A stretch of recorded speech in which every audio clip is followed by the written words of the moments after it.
Talk. It's all ready? All right, thanks, Sarah. This is, I'll call this meeting to order. This is Alpine Town Council on January 20th, 2026 at 7:01 p.m. First order of business is the Pledge of Allegiance.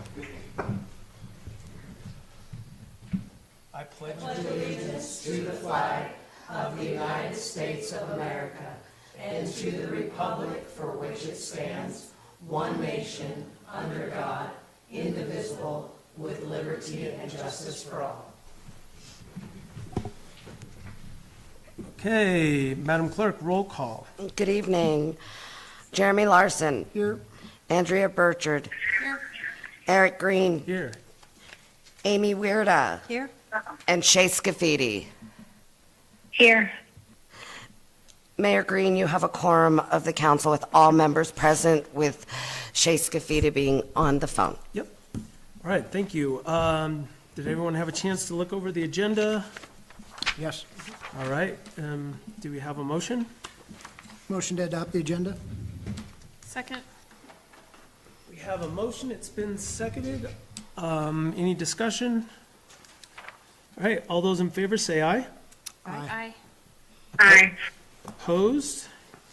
Hearing none. The agenda is adopted. Same on the consent agenda. Do we have a motion? Motion to approve the consent agenda. Second. We have a motion, it's been seconded. Any discussion? All those in favor of approving the consent agenda say aye. Aye. Aye. Aye. Opposed? Hearing none. That passes. All right, we'll go on to the mayor's report. So obviously, everyone that's driven on that side of town has probably noticed that our brand-new sign got damaged.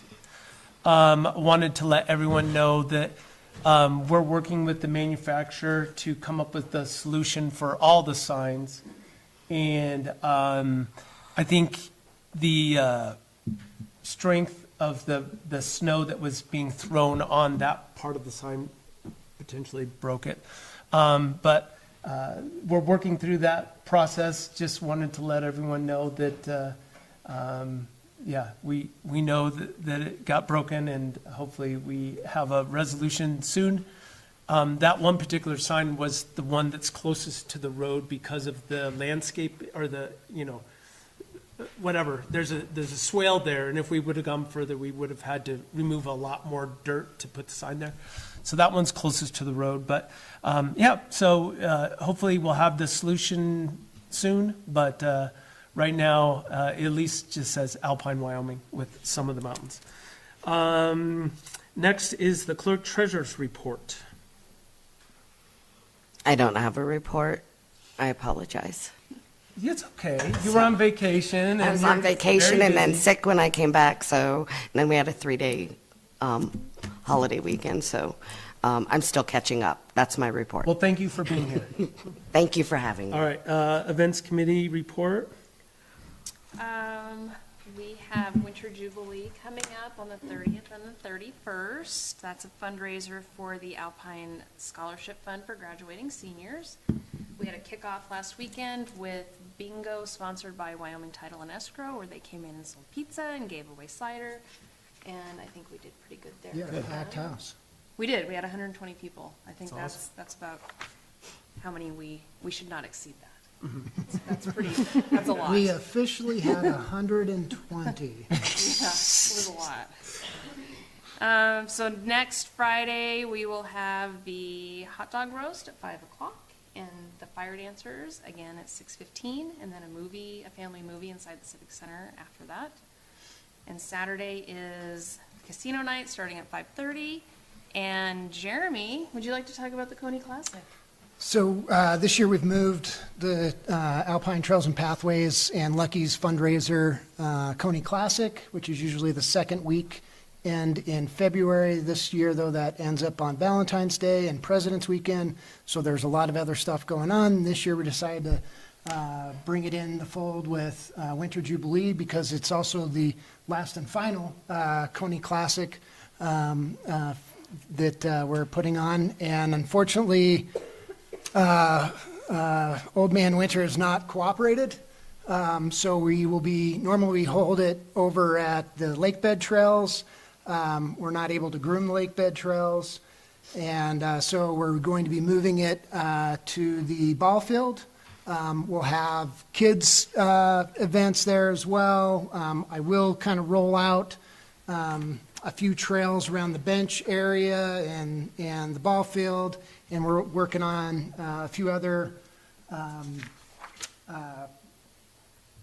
entertainment, I guess, would be the way to describe it. Because there won't be a race, I don't want to take the chance of somebody slipping, falling, and cracking their head on a rock, because that's what's there, is rocks. But it'll be a good time. It'll be from 10 to 2 still, but over at the ball field. And again, it's for ATAP and Lucky's.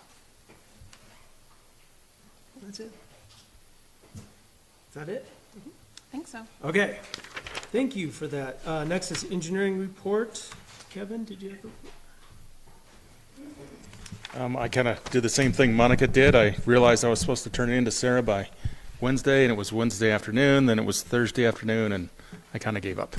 So, basically the few things that we've been working on this last month, I'm sorry, Kevin Mahar, Jorgensen Engineering, council members, mayor. The state drinking and water revolving fund, we turned in the intended use plan for 2 different projects. One would be the Nelson and Overlook Circle, as far as a little bit of extra water lines out there, trying to get the fire hydrants up to code, and then the connection of the mega well 4, see if we can get any funding for those items.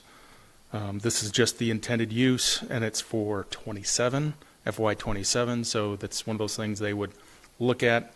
If they like it, then you have to turn in a little bit more paperwork, and then they'd let you know next year. It's a long process. Yeah. So, the industrial waste permit with JVA Consulting and Melvin and the town is this Friday. Go through that, kind of show them what the permit is going to be, what it's going to take to go through it, and what it's going to actually be. Yep. So, just trying to get everybody on the same page. And then the wastewater pretreatment plant, they got through the pressate piping on the dewatering press. So they redid that, so it's going directly around. That's working really good. Kind of changed some dynamics of things, but it's actually doing what it's supposed to a little bit better now. Yep. Then we have the half plant controls. They expect to have those completed this week, Wow. so we can do testing next week. So that way, if anything ever happens to the MBR, we can shut it off and it doesn't affect the other half of the pretreatment plant. Dustin's still doing some testing, some sampling and testing. We still have some equipment problems we're trying to work through with the warranty. And then Melvin had a foaming accident a week or so ago. It was pretty bad. So, Foaming? yeah. So if they send too strong of strength down, and from what I understand is somebody new sent it to the wrong pipe, basically, and it comes directly in. And then the defoamer did work, and it was on a Saturday. So nobody was checking the foam, and the foam sensors are not working. And the anti-foam is not working, so it has to be hand done. And it overflowed the MBR, which overflowed the entire pretreatment plant by about 6 inches of It foam. was disgusting. Yeah. Yeah. Yeah, as Dustin says, this is some nasty stuff. He hasn't seen this kind of foam before. Yep. So, but yeah, that's what we've been up to. All right, thanks. Yep. We'll see you on Friday, that meeting. Yep. All right, planning and zoning, Mo?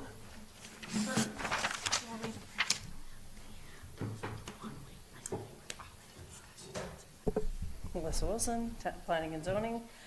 We had a really good meeting. We actually had quite a few people show up. There was a conversation had about entertaining some ideas about the Dark Sky Initiative, and we'll be doing some more research and revisiting that, and getting some more input and all that good jazz Yep. as well. There's also the conversation we had about the revamping of the LUDC and hiring outside company. I didn't get the conversation was not had between all 3 members, so I cannot voice what they had, what they recommended.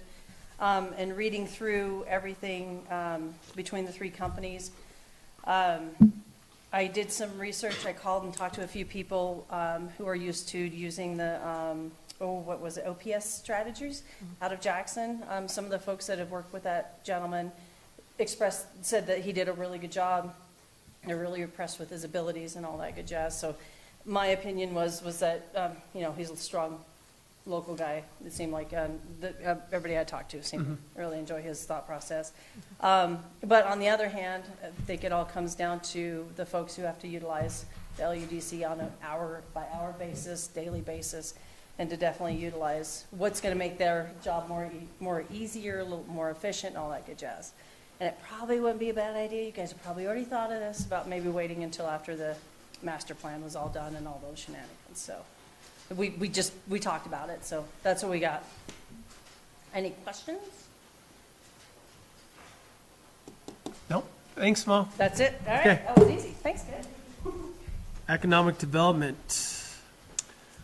Not too much going on just yet, with county working more for travel and tourism. They did have a kickoff meeting last week, getting together consultants and a couple of practice, what do you call it? Sorry, drawing a blank here. Let me get it on here. There we go. Doing a survey for Lincoln County Travel and Tourism Board to identify cultural and recreational assets across the county. Looking to create brief assessment, gathering information about tourism. So they're working on that. The next meeting will be kind of going over what those have been identified as. As far as the economic development locally, we need snow. I've heard from several Airbnb owners, hotel owners that it's down, people are canceling. We're not the only ones in this. Island Park, West Yellowstone. Reports back from Pinedale, though, seem to be good. Togety, if you're above 7,500 feet, the snow's great. It's just below 7,500 feet where we got all the rain and no new snow. So hopefully Mother Nature changes. We'll see. And then Alpine Travel and Tourism, that's kind of the same thing. We are at open application period, goes through March 15th. I've already had a couple of people reach out to me and plan on submitting applications.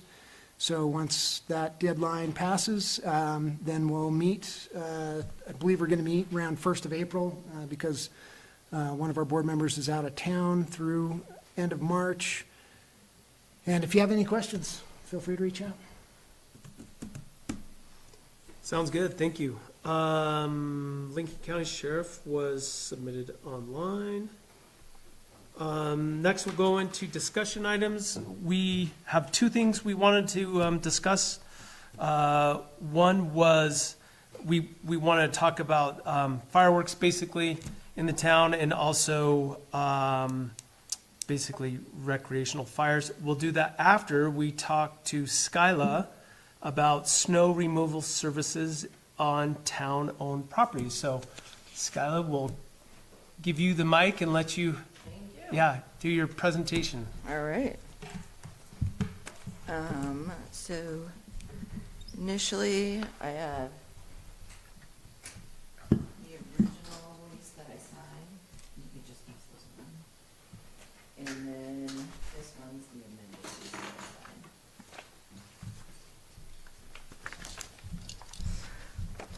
Okay, and can you guys hear me? Yeah. Okay, cool. So,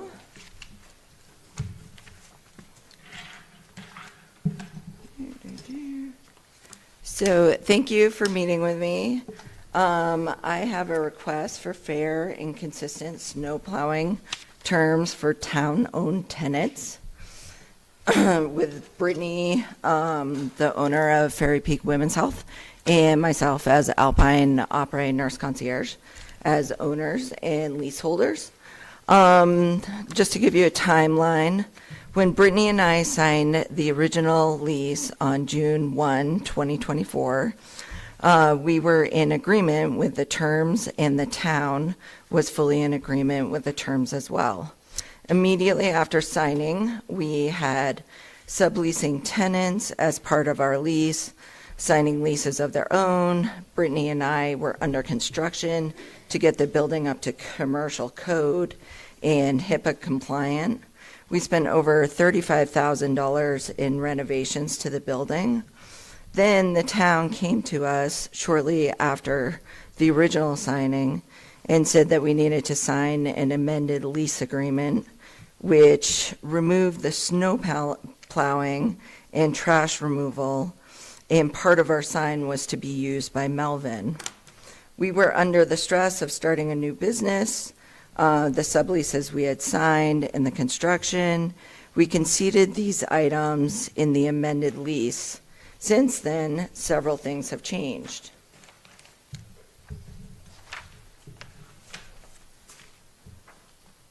Our rent has increased significantly per the original and the amended lease terms. Now we are at commercial standards.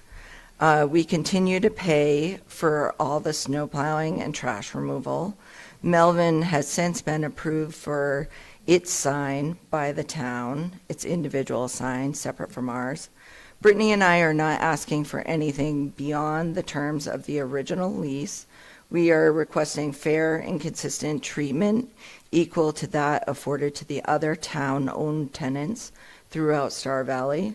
Specifically, we respectfully request that the snow plowing be reinstated as part of our lease and that we retain full access to the sign outlined in the original agreement. We are willing to continue paying for our own trash removal at this juncture. On Monday, December 8th, Monica stated per her email, "We agree with your email highlighting an important point, and we agree that it's appropriate to bring more consistency and clarity to this issue going forward. You will be happy to hear that this is a project I have recently taken on." And I just asked Monica, what's the status of the fair, consistent snow plowing terms for the town-owned tenants? So I'm in the process of setting up appointments with the leaseholder next door to renegotiate their lease. That may mean increasing their rent. It may also mean that they have to do more as well. They're very similar in situation to you. They are a commercial business.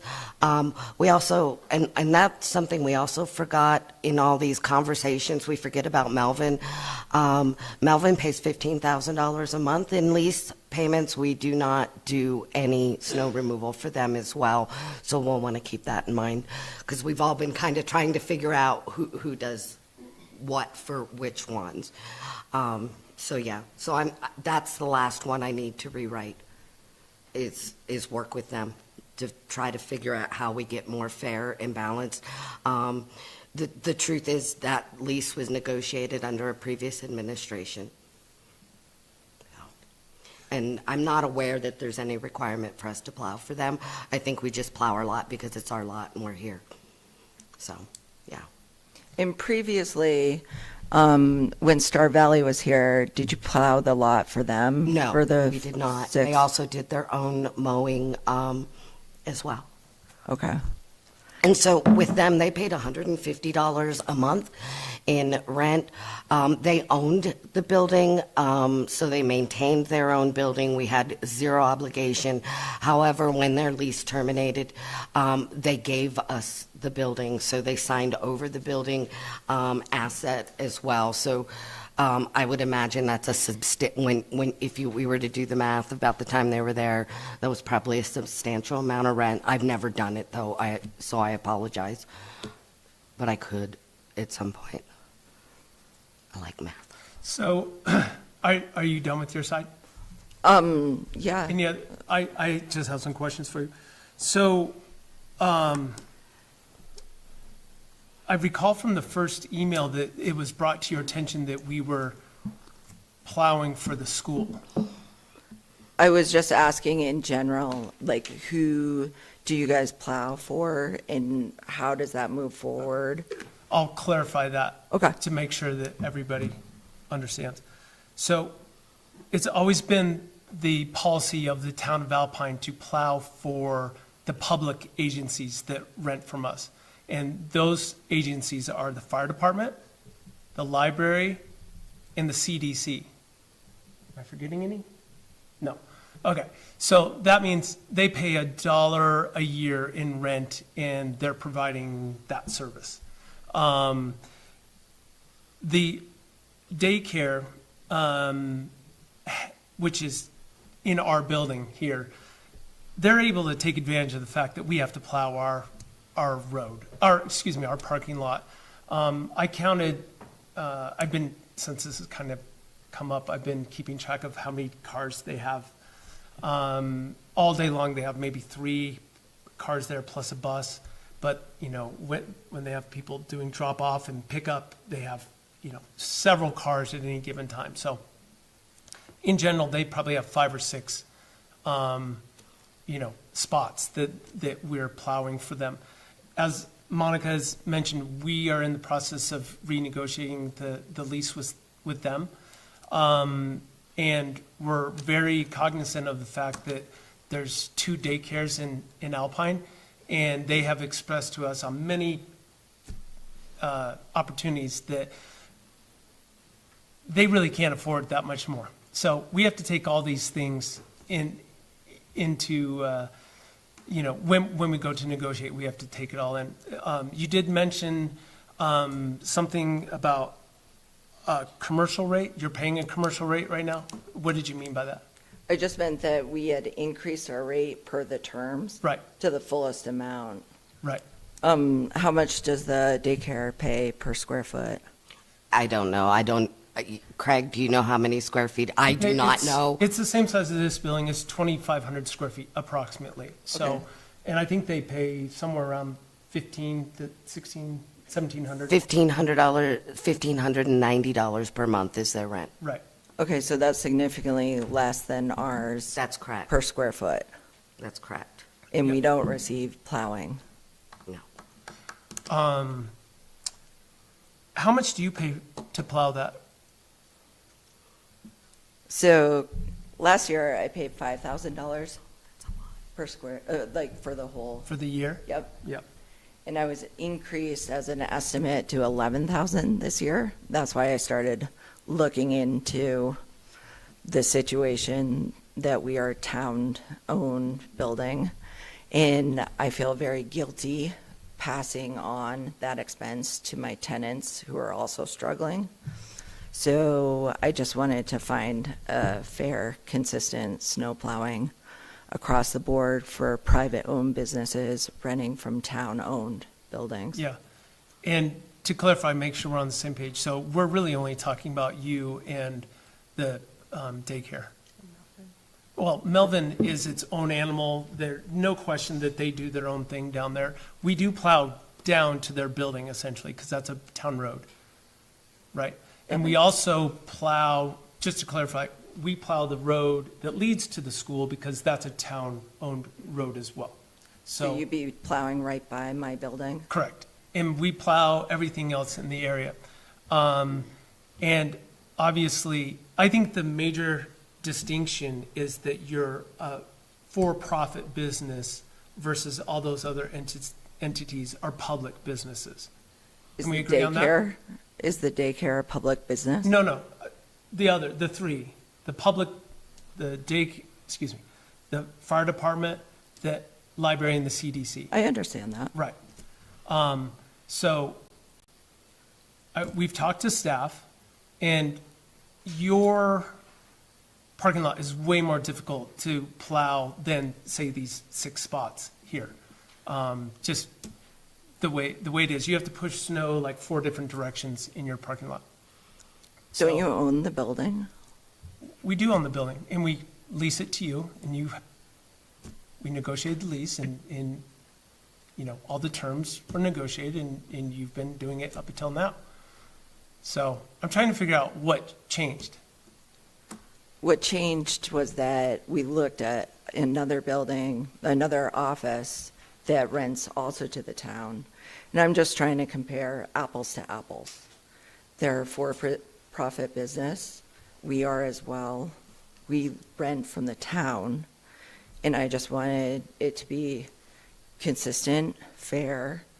When I called down to Thane, they mentioned several other businesses that rent from the town. And those businesses all have plowing included. When I called to Star Valley, they rent out businesses. Star Valley Ranch. Yeah, and their plowing is included in their square footage price.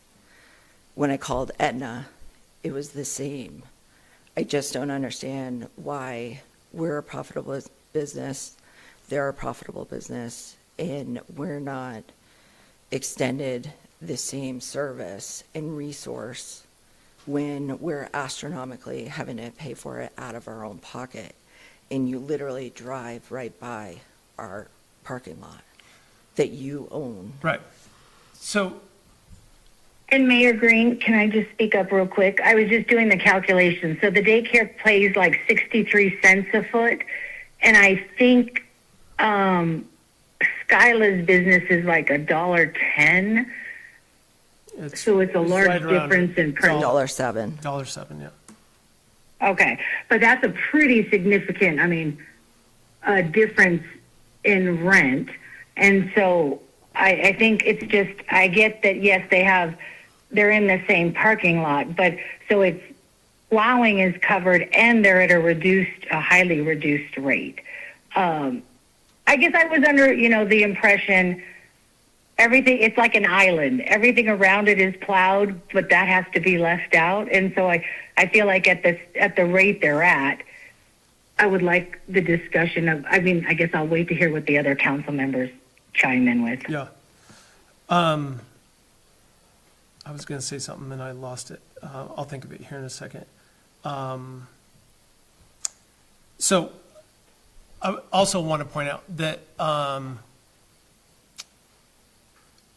it's not as easy as we're just driving by there and we can do it, okay? So we've got wages that have to pay. We've got equipment that is essentially being depreciated by doing that. So we have to take all those things into account. I talked to Craig the other day, and for us to do your parking lot maybe takes 20 minutes. You may have, if that's about right, for what your guy would do. For these 5 spots here, it literally is like 2 swipes and it's done. It's less than 5 minutes. So that has to go into the fair and equal as well as the amount of time that, it would take. I'm open to the discussion and I want to hear what everyone says, but if we do end up making any changes, that what, in my opinion, we have to do is we would send you our for-profit business, then maybe we consider charging you a rate that's equal to the amount of time and wear on our equipment. And we have to renegotiate the lease with the daycare, but we would do the same with them. So that's an option. This year has been amazingly easy on your snow plowing budget, I'm sure. So, You pay whether it's Yeah. or not. oh, you have a Exactly. contract for it? Yeah. Okay. So anyways, I'll open it up to town council and we'll just start on this end and come this way. And then Councilmember Scafidi, I'll let you come in there at the end if that's all right. Okay, go ahead, Mr. Larson. Thanks, Skyla, for coming in. Yep, thank you. Yeah, I know, me personally, I want to make it all, above board, fair and everything. With the amended contract, at the time, I called around to see, okay, what is going rates here and there? And from what I found was anywhere from $1 to $1.50, depending on location, would it, be a restaurant, retail, blah, blah, blah, blah, blah. So without the snow removal, I felt it was equal with the daycare, because we're allowing you to sublease. So to me, that was part of the, okay, like the daycare, they don't sublease, they can't sublease. That was where my feeling of fairness kind of came into it of, well, she's able to sublease, I don't know how many are in there, but it was just, that was where my feeling of fairness came into it. And then as far as any other utilities, what I was told is people who rent out, that's not part of anybody else's commercial leases, is if it includes any utilities as far as garbage, plowing, electric, blah, blah, blah, it can be as much as double that $1 to $1.50. So that's just kind of where I came up, like, okay, where she's able to sublease and get extra income from that, that's where I saw the fairness, so to speak. That's all. I mean, and if that's not, then let's have this discussion. This actually puts me more of a discussion on the nonprofit or governmental side of things, where if we're keeping it that way, then do we have the discussion about the school? Because I didn't even think about the school of like, well, okay, they are a nonprofit and a pseudo-government. Government agency. Yeah. So that brings up another conversation. Thanks a lot. Sorry, but, yeah. So I mean, you're saying maybe we in should the be thing of allowing that. fairness, that's where it's kind of like, okay, well, in consistency, Yeah. that might be another conversation. Yep. Councilmember Burchard, do you have anything to add? It's a tricky thing to look at for sure, and I feel terrible that your cost to plow the snow Yeah. more than doubled this year. That is startling. You know, I hate to hear that. I think we might just have to look at what the cost would be to plow, so we have an actual cost to plow, you know, your area, and what the actual cost would be for the daycare, and kind of go from there with it, Yeah, and see what we can figure out. sounds good. So just a couple questions. First one, just to make sure I understand correctly, because we've had this discussion of the nonprofits on this campus here versus the for-profits. Is your concern that all the tenants should be treated in the same manner, or the nonprofits are in one category and then all of the for-profits should be treated in the same manner?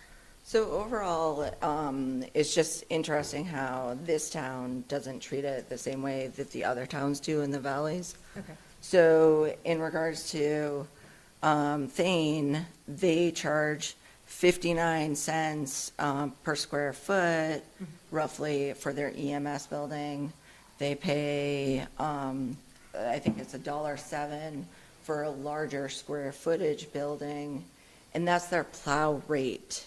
In that, whether it's profit or nonprofit, it's the same consistent fare, and everybody has information on that intel. It's not as though it's a, like this one doesn't, like they get plowing for free or covered, and this one does not, but they're paying more. Like everything's just covered for plowing rates. And so then those town entities that are owned, the people who are renting them aren't paying free market value for their plowing when they're already paying taxes themselves. All of my subleasers are paying taxes to the town, and I just feel as though it's compounding everything. Okay. So it's across the board? Yeah. Whether it's nonprofit, whether it's library profit. or, Yeah. okay, you're thinking like, Yeah. your position is, Fair fair and across the whole consistent thing. Okay. across the board. okay, I appreciate that clarity. Yeah. Yes, I wasn't quite catching all that. I'm trying to skim and listen at the same Yeah. time and doing a bad job. You have some sticky notes by item 15 in your lease. What is that? Just What the do you want in it? original release stated that I would have snow plowing taken care of in the lease payments, and then also that I would have access to the sign. Okay, that's what, And then the amended lease that came just a couple weeks after we had already signed the original lease, and we were all on board, and then we started getting everything going into our building, we didn't have time to really focus on it. In hindsight, being 2020, we probably should have had an attorney look it over before moving forward, because we got snowplow taking out of our lease, and then we didn't have full access to our sign. And since when we signed that, now it's 2026, Melvin has their own individual sign. Can we have access to our sign, the whole thing, to advertise for our clients that rent from us? And then also, can we get some fair and consistent snow plowing terms? Because when I called down to Thane, they looked at a sheet and they were just like, yeah, EMS pays this much, the library pays this much. It was straightforward. There weren't any, it didn't seem to be as murky as it seems to be currently, that you guys don't have a consistent set rate. Well, Anybody but we could call. do. I mean, but we have changed everything, so I think I want to clarify that for you. Nobody was picking on you, just to be clear. So one of the things I recognized really quickly when I got here is the person who was in my role previously, I don't even know that she ever read any of the leases, to be fair, because she couldn't explain what happens if somebody was late on their lease payment, so I had to go find them. And so it's taken a considerable amount of time. We've had a huge amount of projects since I started, and so this has been on a list since day one. For all the leases.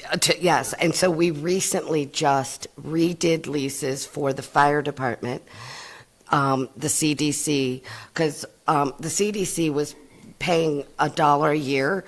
And unlike other nonprofits, nonprofits weren't even being treated the same. When the town graciously at that time, that administration got a grant to build them a building, it was their building, and they leased the ground from us and we built the building, and ultimately then they signed a lease with them. But the roof leaked, and because the building that was built didn't have enough insulation, and it caused a dam, and it cost the town $30,000 to fix. On $1 a year, that's just very stressful for the town. And so one of the things that I did is I wanted all those buildings to be treated the same. They are responsible for all of the repairs and maintenance. The fire department's lease also, while they did not ever ask us to pay for anything, the fire district's lease said that the town was responsible for repairs and maintenance on the building. So we recently made them all consistent. They're all the same lease.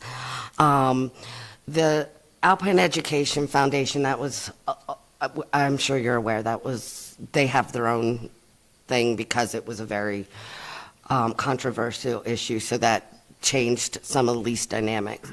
And so we just did the fire department, and so now, after my vacation, that, as everybody knows, my last one on the list is to redo and make consistent the lease for the property next door.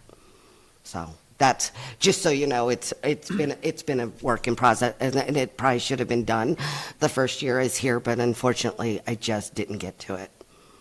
Okay. Go ahead, Councilmember Scafidi, you can say your thoughts and then I'll finish up. Yeah, I learned a little bit more in the discussion. I think, just after digesting all the data, Monica sent me some more data. It seems like snow removal seems a basic municipal service for town-owned properties and should be included as part of the town's maintenance. As I did the math, I think we're putting Ferry, Peak, and all the businesses inside our building. They're paying $1,000 more a month, which seems in line with covering that snow plowing service by the town, just based on the fact that if we are going to have fair and reasonable between for-profit businesses, they're covering it. So if the daycare is at $1,500 for the same amount of square footage, their business is at 2,500 square feet for $2,500 a month, that $1,000 a month should be covering I would assume, those plowing hours. And I don't mind asking Craig, I guess it all depends on what kind of winter we have. And then I don't feel like, honestly, we can't even bring Melvin into this conversation in the sense that, I think, what is it, $2 million in lease payments for a $6 or $7 million business, a quarter mile of free plowing to the edge of the actual Melvin Brewing. I mean, these are all things that I just don't feel like are in the same silo as the daycare or Ferry Peak. So that's my 2 cents. Thank you. Okay. I do recall when we were looking at leasing this building, we had a discussion, and I recall Councilmember Scavidi saying that $1.5 per square foot was the going rate for commercial in the town of Alpine. Is that no longer the case, Ms. Scavidi? Honestly, that was on the very high end. When Monica had reached out to me and asked, I did, and I'm going to say this, a very quick level. That was to one high end at the other end of the town near the RV park. I would want to talk to, honestly, most of the businesses in the town, because I don't think that's probably the same as like Barb's Rock Shops, those little buildings, or even the building I'm in. I need to find out my square footage. I don't know the lease payment, but I think we'd have to do a much more in-depth to see where we're sitting. And most of those do, I will say, include plowing. Yeah, because they're like a shared space, like at Barb's. She's not going to Yeah. have each person plow their own separate thing. But I do Yeah, so recall. we're plowed as well at my business. So definitely most leases do include it. I would have to do a full study or talk to property managers to know what's the norm. But, when we tried to save the Etna Community Center, that was, part of it is they plowed so that businesses could get off the ground inside that building. Yeah. Thank you. So we'll try to wrap this up as soon as possible. I'm open to the discussion. Obviously, we're here talking about it, and I want to do some more research. It sounds like you're already committed to your current plowing for the rest of the year? No? No, Okay. he's flexible with me. Okay. So we'll do some more research internally.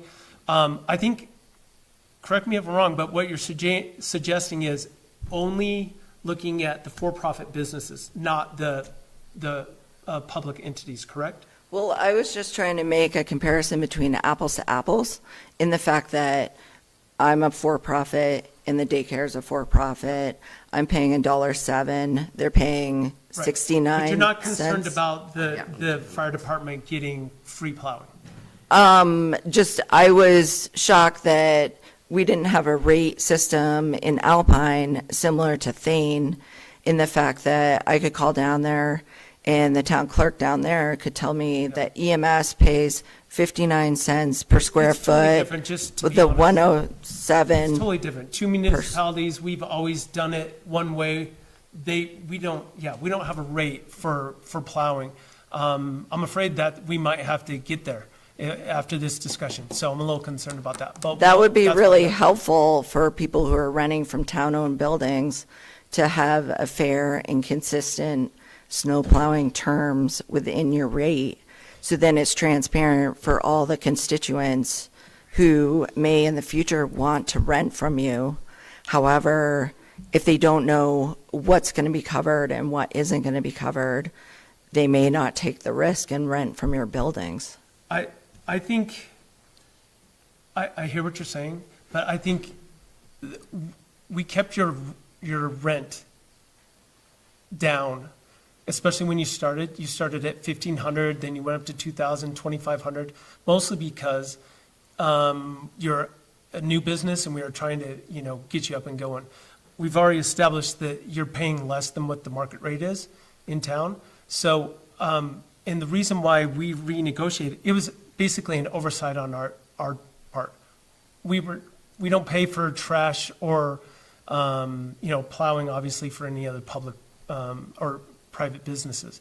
So that's why when we negotiated the lease, that's why you were at, $1.07 or whatever instead of what we could have gotten it up to, which was higher. That's what I'm currently paying now. That's what I'm saying. When we And- discussed it, when we took over the building, we were here discussing who should we rent it to? How much should we charge? And Shay literally said $1.50 a square foot. So we said, okay, let's keep Skyla and Brittany's rent down at a reasonable level and then help you get up and going. So now here we are. But I want to make it clear, I don't mean to interrupt Mayor Green, but then again, I know we're using my data for the discussion. I did not know the daycare was paying 68 cents a square foot. I mean, I think that's just something we have to keep, like, if we're looking for fairness across the Yeah, board. But I'll well, let and you finish. they also don't sublease, and you're able to sublease. So you have income coming in from other businesses. So that all played into this, the reason why you were set at the rate you were. So, I don't want to renegotiate the lease again, but hopefully we can find something that's consistent that, we can implement with the next lease that we're going to be negotiating. I appreciate you coming in the discussion, and I don't know where it's going to go from here, but we'll talk about it internally with staff and everything and see if we can maybe if staff can come up with some proposal that they would recommend that's fair, and then we'll, bring it to you and the daycare when that time's appropriate. But thank goodness there's no snow right now. I'm sorry to say that you're locked into that, but yeah, we're going easy on our equipment this year for sure. So is there anything else you'd like to add? Yeah, just in regards to our sign. You can have the whole sign. Melvin's got their, Okay. Do we need to have that rewritten in our lease? However, it's in a contract, and Yeah, it's I part believe of our the- attorney will, well, it's part of the lease, but we're not going to push, Melvin is not going to push to put anything up on there. Okay. Why?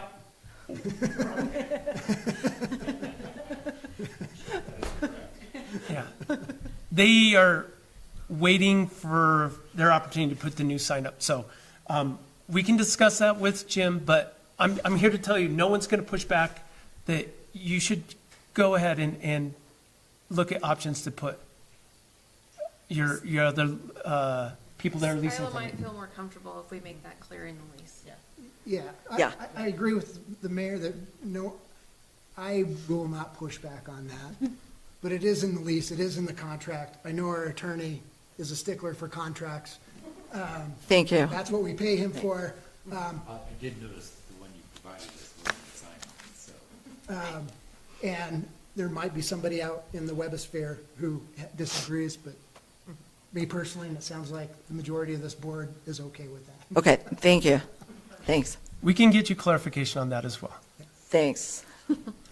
Anything else? And any amendment to the lease will have to come back to council to vote on, just so you know. Yeah. We'll make Yeah. sure they do that.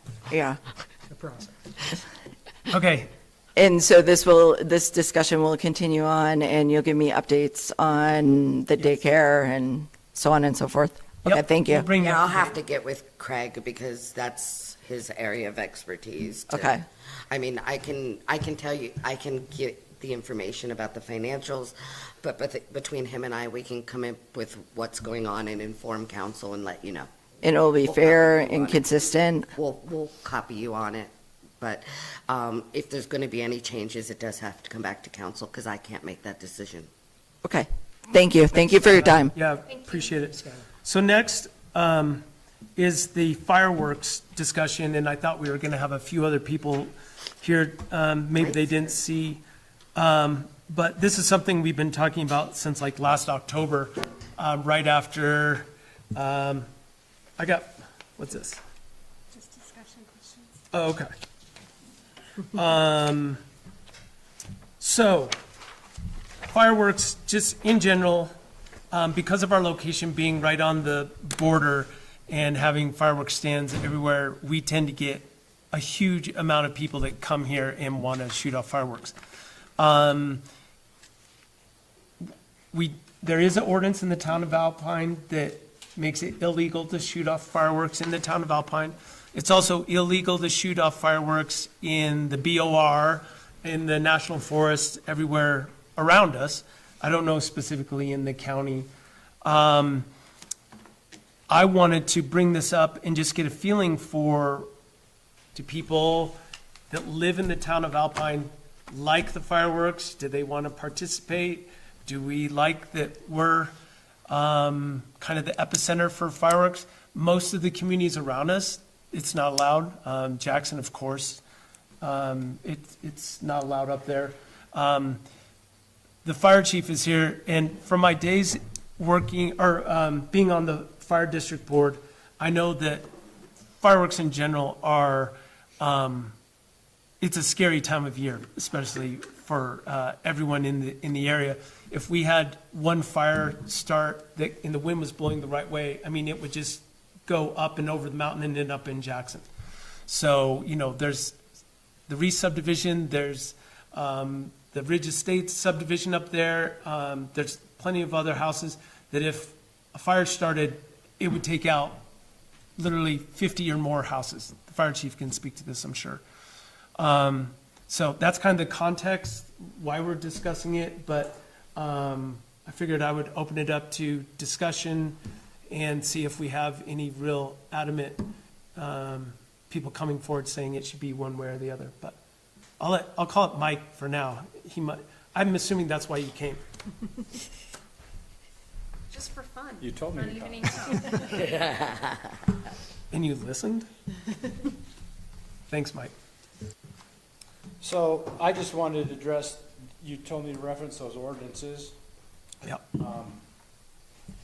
I would like to have some of these amended. I should not be listed as an agent on your ordinance. I'm a separate entity. And I don't collect fees for inspections. That should be done by the state.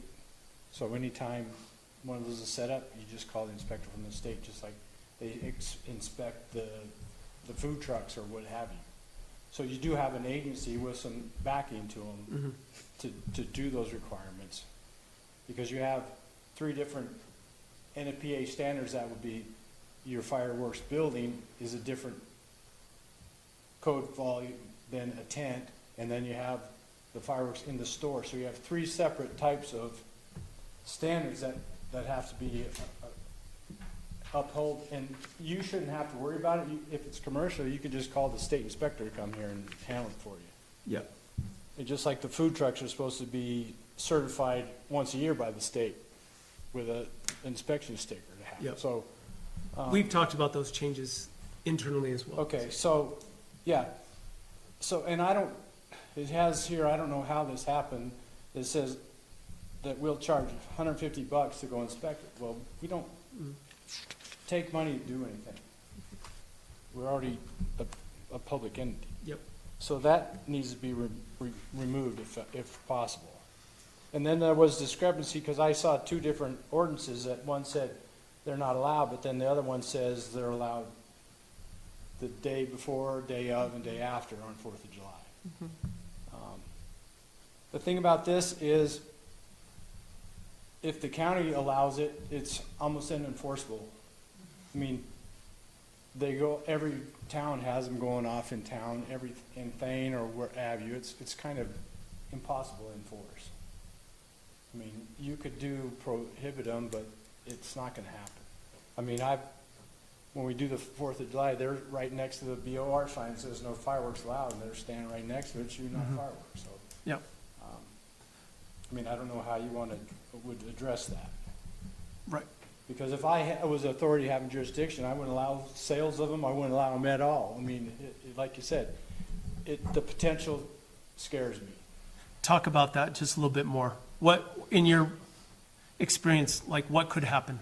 You've dealt with plenty of, on 4th of July, even our public fireworks. Just the difference of changing location to set the fireworks off makes it more complicated. Because before, when we had them over by the tavern, we could mow it down and keep it safe.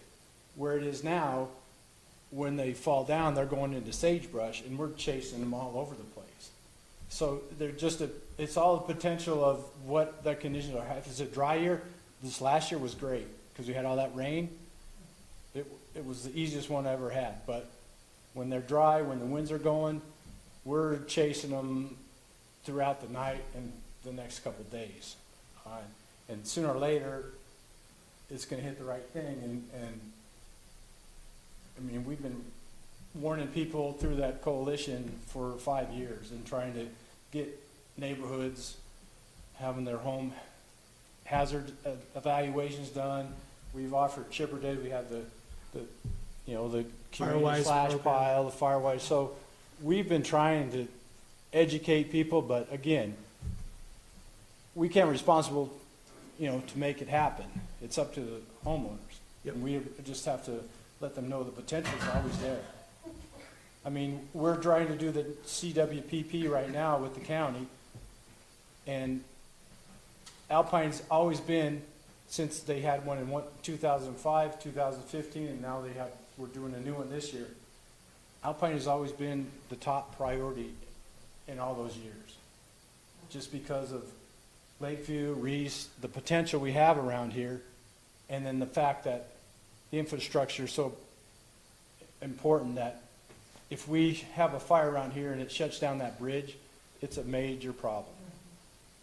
So, I mean, we've been working trying to do the fire prevention and education, and we're still in the middle of it. And hopefully we can help with the CWPP with doing mapping, pre-planning areas for evacuations and notifications through the red code.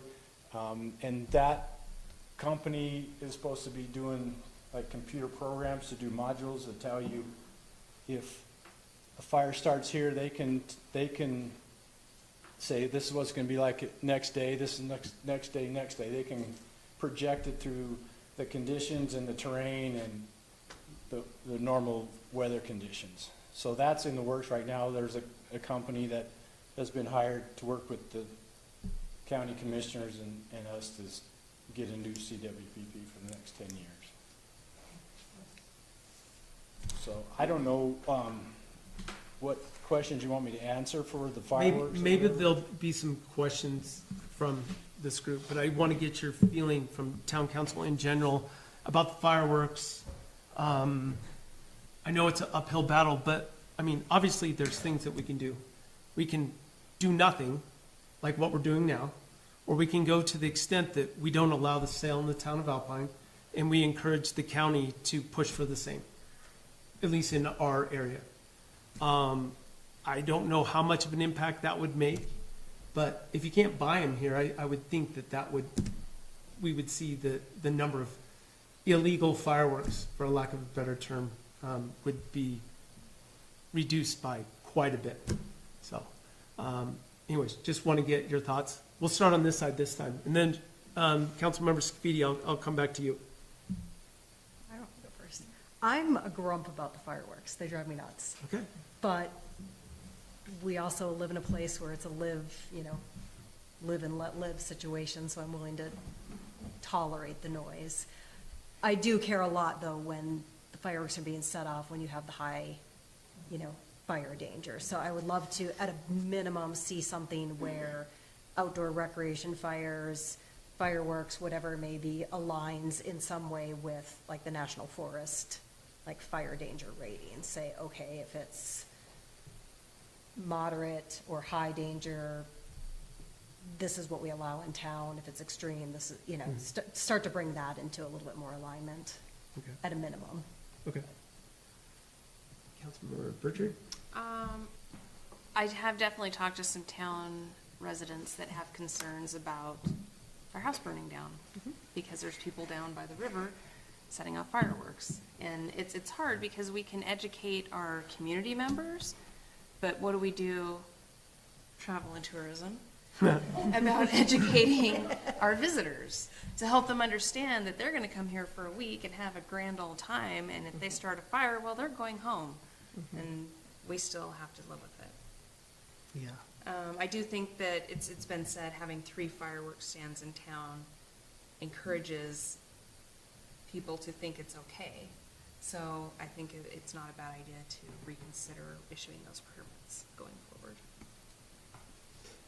Mr. Larson? Yeah, this is definitely a personal issue for me.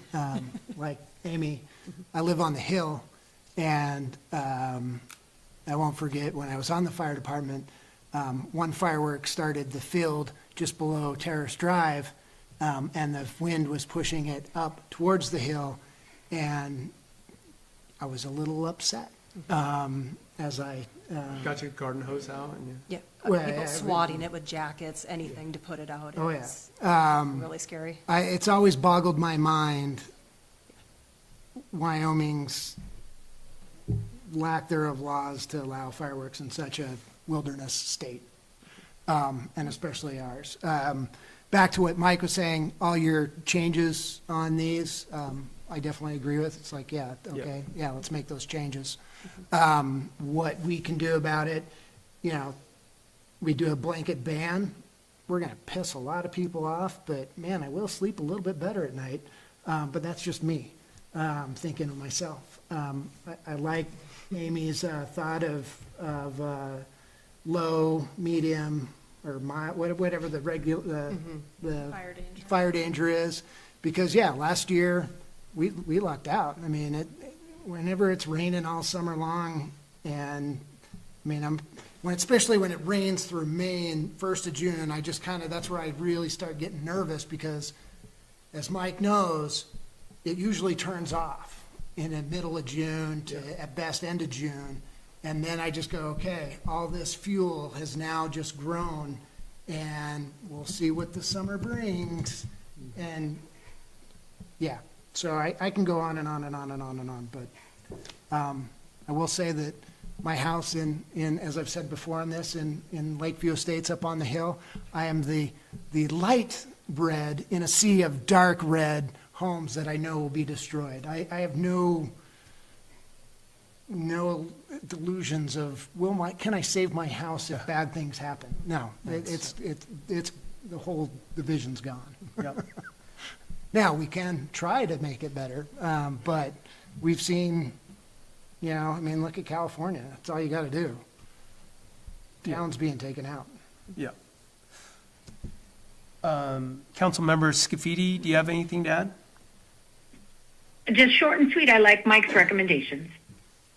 Okay. I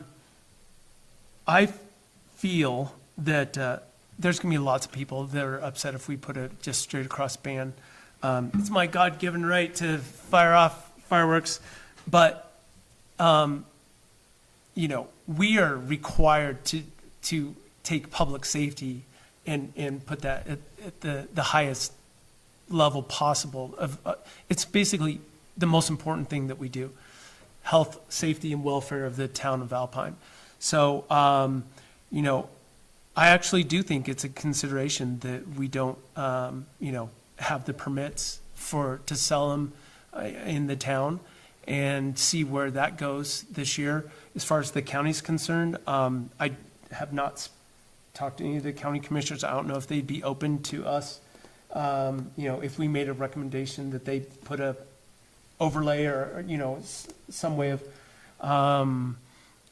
limiting the sales in the county. Maybe that's something they can do. But what I come back to is enforcement. Like, how are we ever going to enforce it? Now, we can put the restrictions in place, but I really think the only way we can make a real change is to limit the sale of the fireworks. Because if they've got access to it, they're coming into town, they're buying them, and they're going down to the lake bed, and it's, even if there is a restriction because it's a medium or high level, people are still going to do it if they have access to it.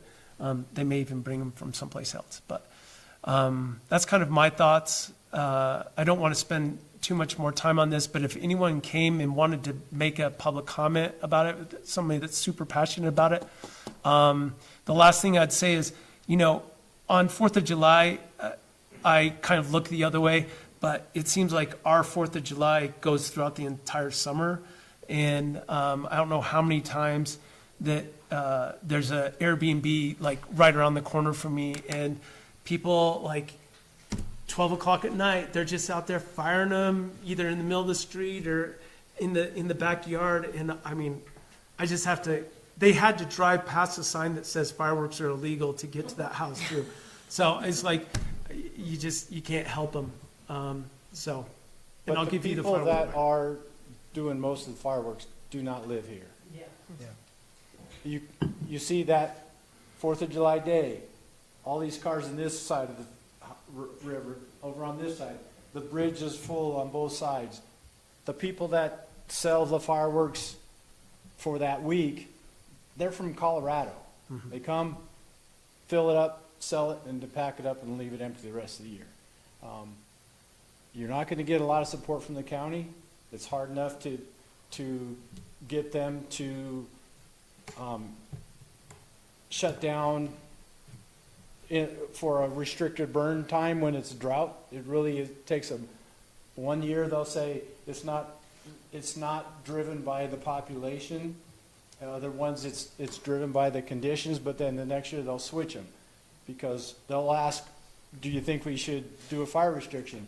Of course, I'll say yes, but Yeah. it takes forever. And then Thane still sells fireworks, and they have the trailer set up in the parking lots in Afton. So, like you said, my biggest thing is the safety. The biggest thing for me to do safety is prevention. So anything we can do to have it not happen and occur, it's better for everybody.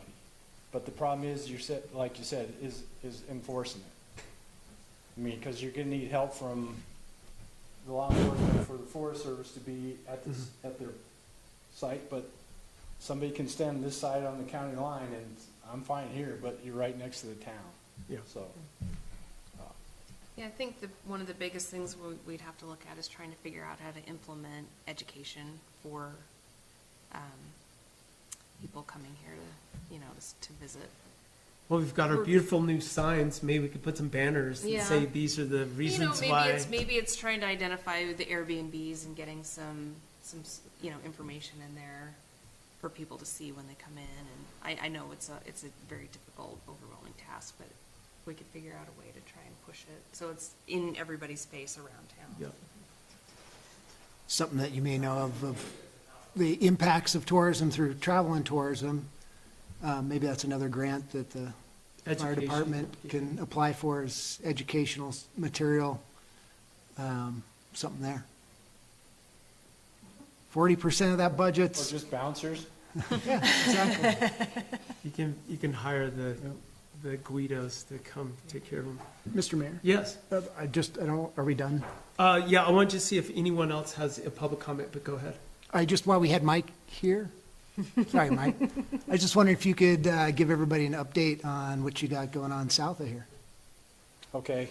Station 2. That's good to just, I want to reaffirm that because of the confusion of people coming to you saying, why is the town building a fire station when it's not even Alpine? Again, People, just to clarify, people aren't coming to us, they're doing that on Facebook, but right, but you're having to address it. yes. And it's confusing to people, and I have to explain it all the time. Half the time, they still think we run the ambulances. But we are the Alpine Fire District. We're a standalone organization, not funded by the town. Our area is all the way to Etna, to Indian Creek, to, the county line down Snake, and anything, McCoy, Box Y area, or whatever. So that's all our area. And the town does not fund it. It's different because the districts in Thane, the town of Thane is not in the district. The town of Alpine is not in their fire district, so they have the Mid-Valley and Thane separate. They have Afton separate and the Lower Valley, Upper Valley Fire District. And your property taxes is what pays And for your the mill fires. levy out of your property tax. we had to do that because we weren't getting enough funding to exist. So it was a good thing because everybody's paying an equal proportion to their land ownership. It's 3 mills out of your property tax. We're building a station in Nordic to better respond to that side of our district, which is about 5 miles away. So it's more advantageous because the growth is going to come that way. The volunteers that live in that area no longer would have to come all the way here to grab the apparatus and drive all the way back. We have 4 people that live in that area that can grab that stuff right away. And it's just a 2-bay garage, just to store apparatus. It's built for the future, you know, where 5 years down the road, if it gets increased, they can build on the back of it, make it a 4-bay. And if even after that, if they need to increase it, it's planned that they could build offices and living quarters on the side of it after that. So it's set up for the future, because it's you know, we never know what's going to happen, but we're setting people up for success, whoever's going to be here in 20 years. And that property was donated, correct? Yes, and it was donated, and it was in agreement when it was donated that a fire station would be built there. We were obligated to do that for a long time. So You've been saving money ever since I was on the fire we're board. fulfilling it. Yeah. So we have always been putting money aside. We've been very frugal with our money. Because we try to save up our money because of everything that could happen. Say, like, if we do get a wildland fire, after that 24 hours of mutual aid with organizations, if it started on our district and we have to have resources help us out, we have to fund those resources until we can establish help from the county, the state, and the government. So we're always trying to save our money up. Thank God we do, because with that windstorm, we revealed that we need to place a new roof on the fire station. First bid's $90,000. So it's quite expensive. So And we redid that lease, and now you're on the hook for it. Just kidding. It was always. yeah. No, but thanks for the update. I'm sorry. Thanks for the update on that. Thanks for everything that you're doing out there to keep, thanks. Any Thanks, Mike. public comment on fireworks before we move on? Okay, thank you. We're going to go on to agenda items. We have one quick one, resolution number 2026-05. Thanks, Mike. This one is just, these are the additions or corrections that we had from the resolution that we had last meeting, and do we have a motion to get it on the table? Make a motion to approve resolution number 2026-005, amending resolution number 2026-001, official appointments. Second. We have a motion, it's been seconded. Any discussion? Has everyone had a chance to read through these and we've got it all figured out this time? Yeah, I've looked over specifically the travel and tourism section of it, and it's all corrected. Okay. Yeah. I've looked at the other ones, the Design Review Committee, Board of Adjustments. Madam Clerk, do we have it all handled? I did not look at it. Oh my Sarah gosh. did it. While you were busy doing payroll today. I trust her. Okay. No, it looks like we've got it all set. Any other questions? Discussion? Okay, all those in favor of resolution number 2025-05, a resolution amending, I'm sorry? 005. Okay, 005, a resolution amending resolution number 2026-001, official appointments, say aye. Aye. Aye. Aye. Opposed? Hearing none, resolution carries. Now, we're on to the Land Use Development Code redesign. And this is more of a discussion. We said that we were going to come with some information after the last meeting. And I think Gina has come prepared to speak to some of this. You're not?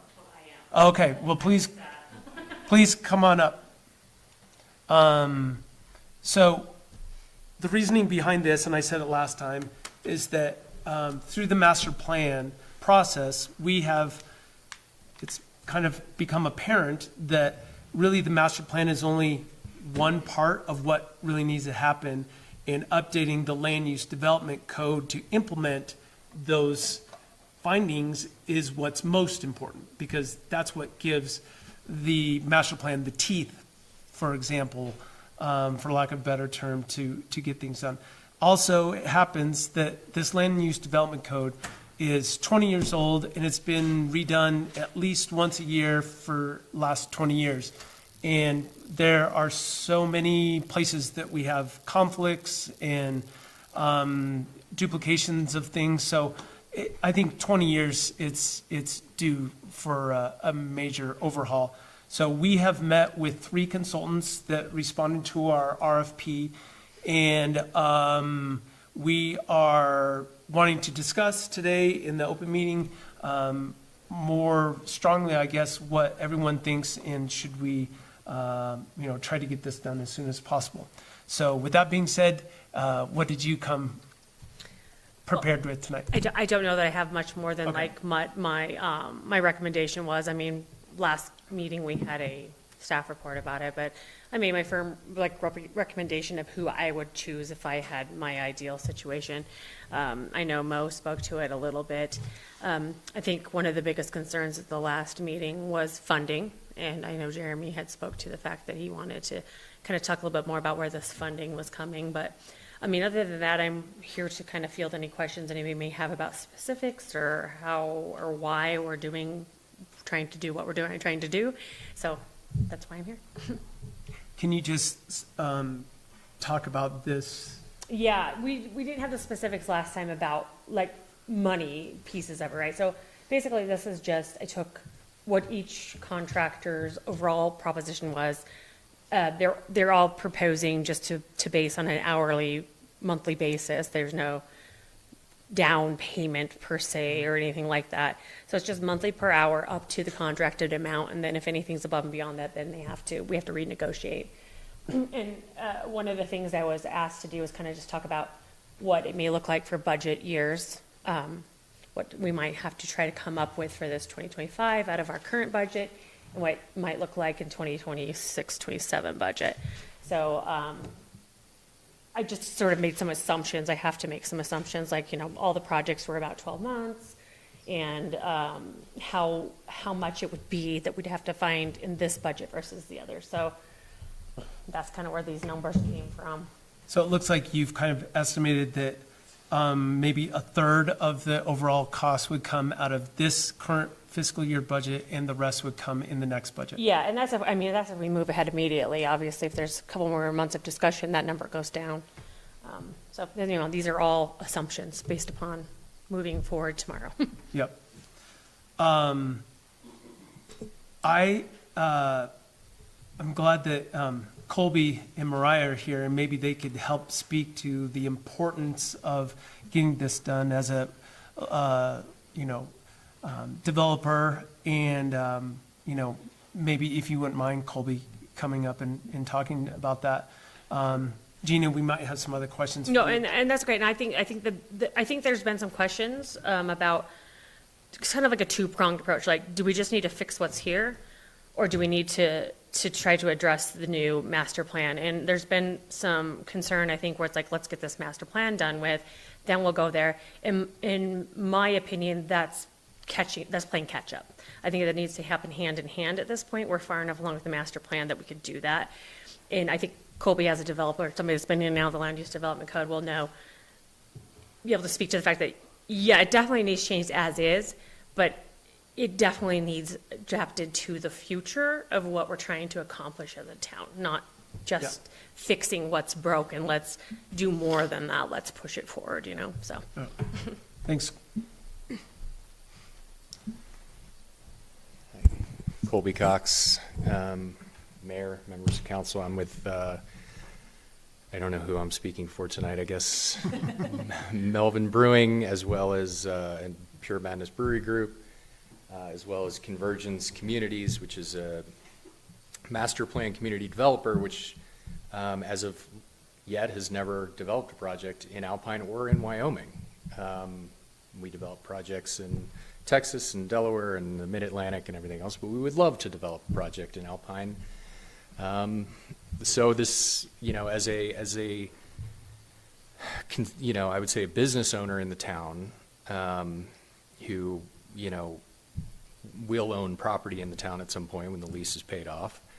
And as a developer in other jurisdictions, I would say, I've stood at these meetings many times before, and I hear people come up here and they complain about how confusing things are. They complain about how ambiguous things are. In fact, a lot of the comments I hear from the public are related to there's not enough, direction or regulation or whatever because this person built this thing next to me and, it looks like shit or crap or looks bad, and then this happened and that happened and then, the opportunity arises to, okay, let's fix this.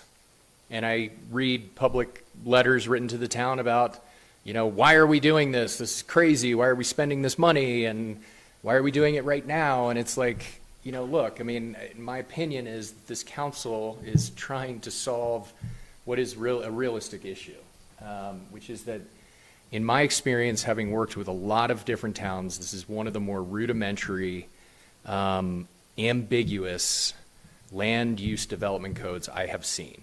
That is just a fact. It doesn't mean it's terrible, it's awful or anything. It is just outdated, it is old, and there is a lot that is left unsaid.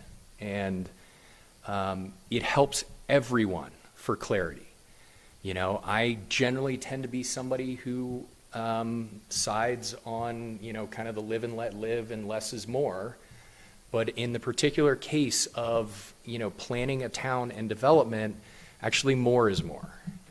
Because preserving the character of the town that everybody talks about, that they love, and everything else is directly related to being very specific about what is allowed, what is not allowed, and what the future is going to look like. And that is not just isolated in the master plan. It is very critical, as it was just said, that land use development regulations and the master plan work together. And one does not work without the other. So to have one without the other, and even to develop one without the other, is not wise. So I know it's, there's never money for things like this in the budget.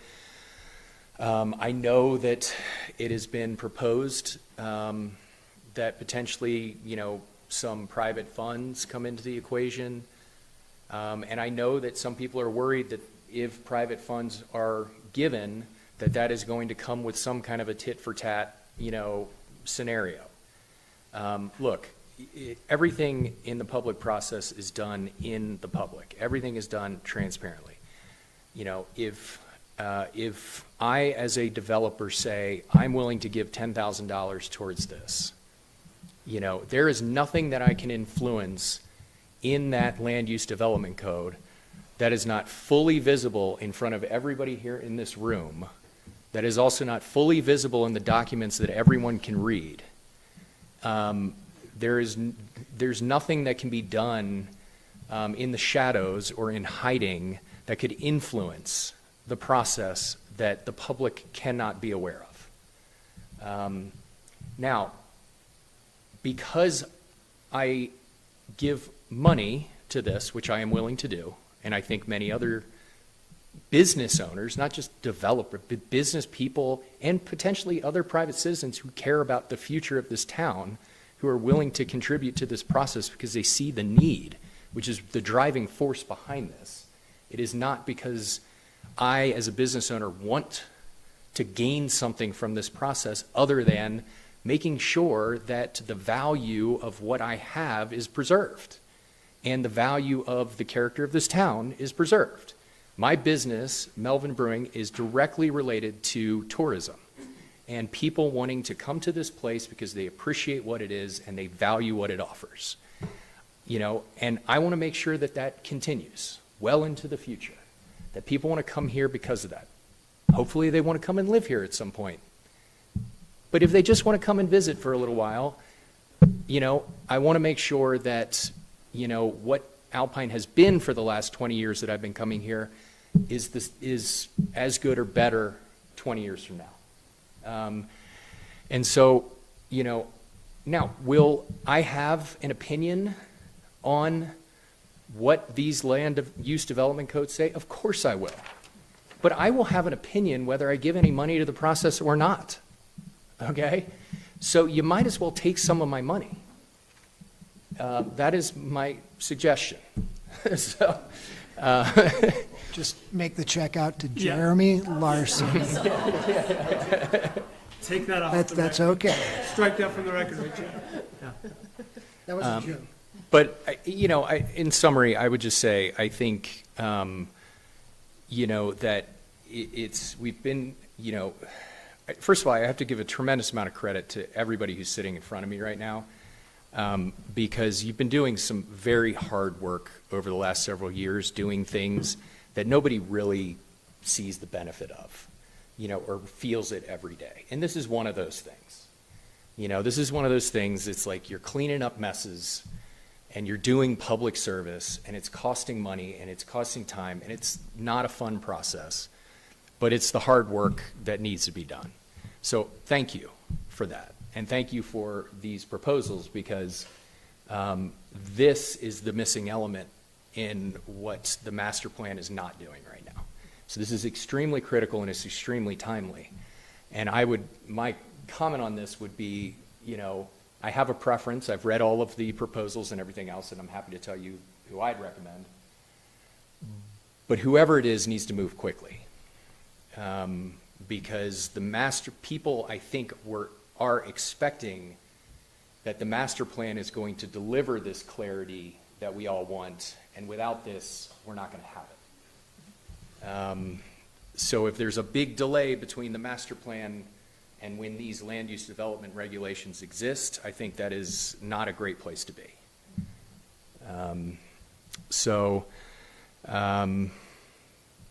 Any other questions for me, I guess? Thanks, Colby. Yeah. Does anyone have any questions for Colby while we've got him here?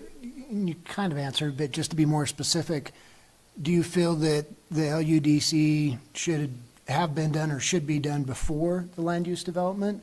Or is it something where we wait till the land use development in your experience, You mean or the master plan, we wait till the master plan is complete and then work on the LUDC that way? In your experience, what is more beneficial or The norm is that they're done simultaneously. simultaneous? Yeah, that they're done in conjunction with each other.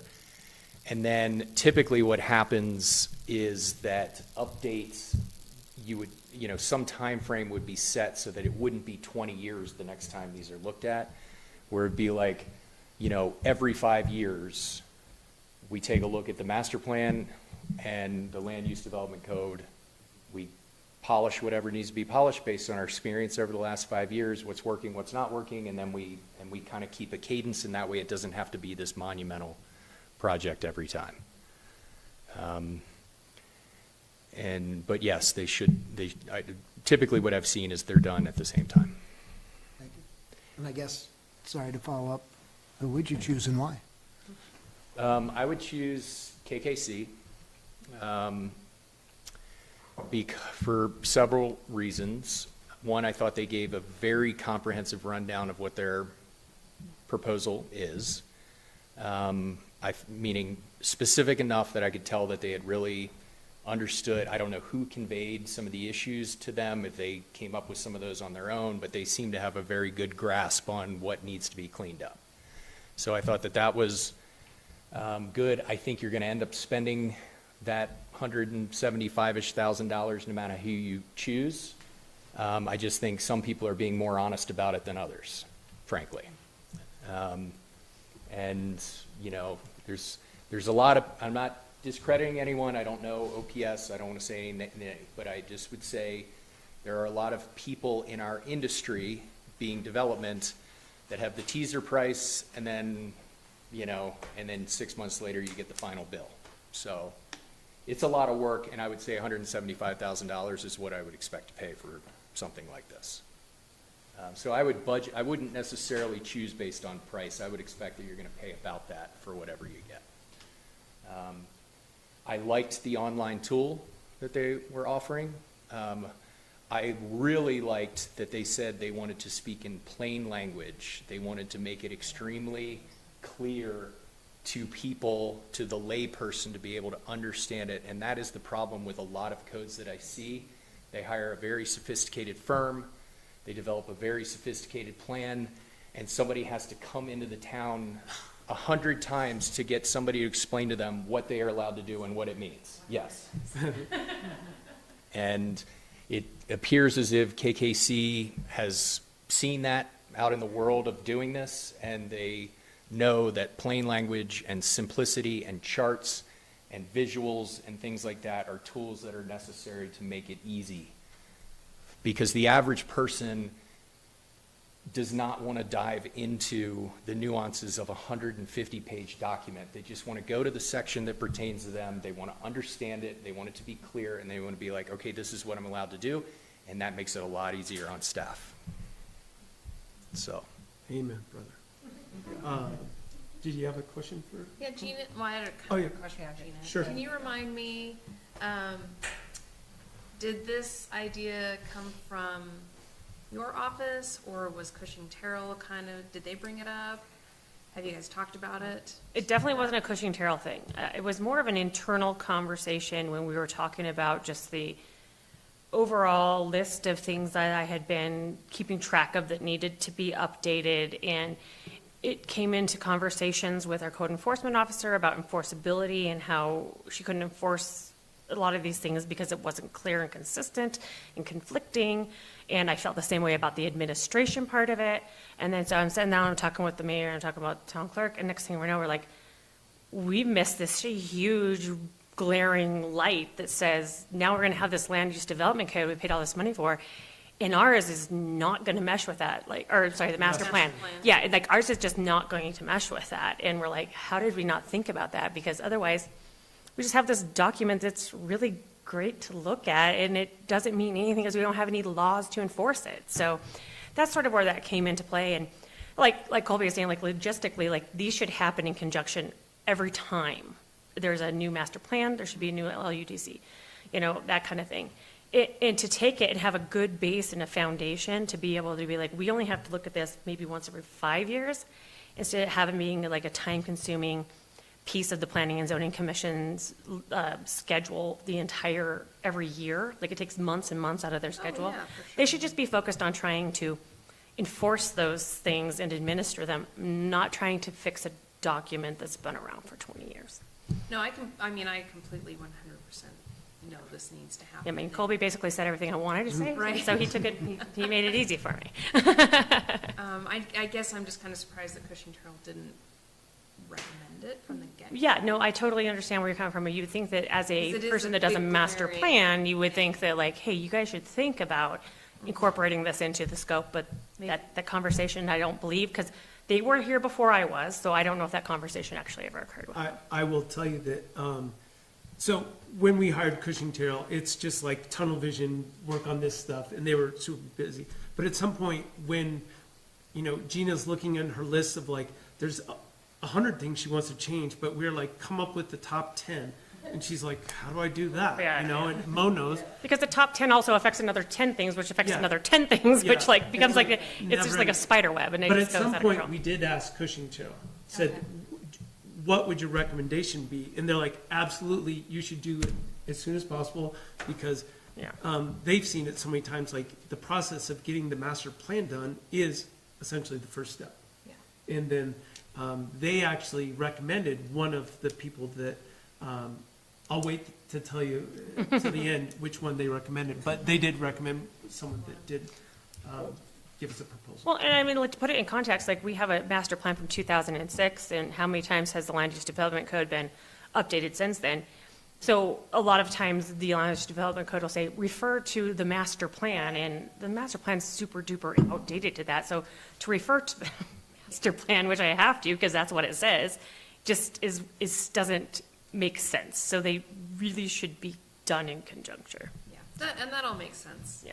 My biggest concern is how we're gonna fund it. Absolutely. It's That's the always the equivalent case. of having a constitution without the Bill of Rights. Right, really it is. I mean, it'll be a really pretty binder we can put on the shelf. That's what it's gonna be. So, And just to make it more user-friendly and easier to work with, that will. like for everybody, like he's saying, like, Huge this difference. isn't like, this It's selfishly. not only for you. Yes, selfishly, I'd love for it to be different, but I want people to be able, like, I'm in and out of these things every day, and if I have questions about it, I can't expect a citizen to get on this website and figure out what they're trying to do. Yeah. And we just want to make it as easy as possible for them, which makes it easy for me, which makes it easy for everybody. Yeah. That's the goal, right? So, Do you have any questions or So comments? I've got a pile of questions. Just on that same thread, same question phrased a little bit differently. You had talked about a two-prong approach. I actually saw 3 prongs on the fork.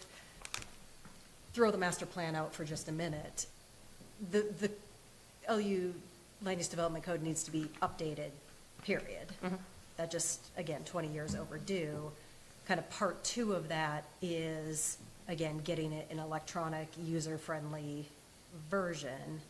And then part 3 is, giving the master plan the teeth that it needs to be effective. So I see these sort of 3 parts, and when we say these need to work in tandem, are we saying, I guess my question is, do you start working on cleaning up what we have right now?